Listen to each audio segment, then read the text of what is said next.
শাবনূর রিয়াজ জুটি ভেঙে যাওয়ার পর ২০০৩ সালে এই জুটি মাত্র দুইটি ছবি মুক্তি পায়। দুটি ছবি আগের করা ছবি। যেহেতু ২০০২ সালের শুরুতে এই জুটি নতুন কোনো ছবি আর করতে হয়নি। ২০০৩ সালে মুক্তি পায় তাদের এই দুটি ছবি। এক নাসমিন, দুই স্বপ্নের ভালোবাসা। দুটি ছবি মোটামুটি ভালো ব্যবসা করেছে। বিশেষ করে স্বপ্নের ভালোবাসা প্রথম আলো পত্রিকার মতো বছরের সেরা 10টি ব্যবসা সফল ছবির মতো একটি ছবি ছিল।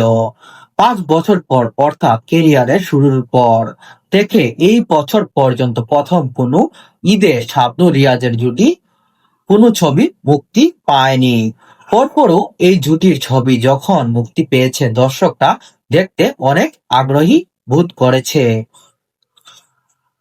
এ বছরের সেরা বছর শাবনূর এবং রিয়াজের জুটিকে ফিরে দেখার অনেক চেষ্টাই করেছেন দর্শকরা।